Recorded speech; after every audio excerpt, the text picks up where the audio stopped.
Si con tu salud no te la juegas, ¿por qué no recuperas el respeto por tus ojos?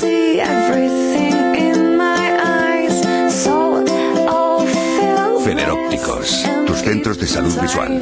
Ven al líder en progresivos. Federópticos Fondevila, Plaza Galicia 12, A Estrada. A Estrada será o primeiro concello que acollerá a xira de Memorias dun neno en Labrego tras a súa estrea en Santiago esta fin de semana. Así, o municipio estradense será o segundo, despois da capital galega, no cal se representará o texto teatral baseado na obra homónima de Xosé Neira Vilas. A función será o 4 de febreiro ás 9 da noite no Teatro Principal. O custe da entrada será de 5 euros.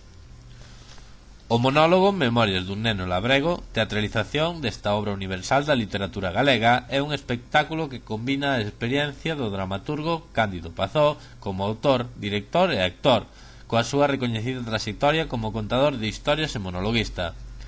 Esta obra sitúase dende o punto de vista teatral na estela do monólogo cómico de Darío Fo, El Brujo ou Pepe Rubianes. Ademais dos textos orixinais, Pazó mistura materiais da tradición oral e da memoria colectiva, combinando humor, emoción, evocación e anécdota. O dramaturgo dirixes así aos fillos, netos, bisnetos e tataranetos de balbinos, moradores das aldeas da memoria, ou das leiras de asfalto, que por moito que nos lavemos, sempre teremos a alma manchada de terra. O espectáculo combina os textos de Neira Vilas cunha coidada banda sonora orixinal que logra que cada momento e cada situación teñan o seu propio ambiente. O texto e a música apóianse nun coidado traballo de videocreación que, combinado cunha elaborada iluminación, debuxa unha suxestiva escenografía das emocións.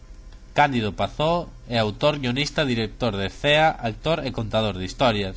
Algúns dos espectáculos escritos ou dirixidos por el recibiron premios como o Xeración Nós en 1989, o Premio Compostela 93, o Premio da Crítica do País Valenciano de 1994 e o Premio da Aita de 1995, o Premio María Casares a mellor dirección en 1999 e o mellor texto orixinal nos anos 2000, 2004 e 2008 e dous premios máis en 2002 e 2008.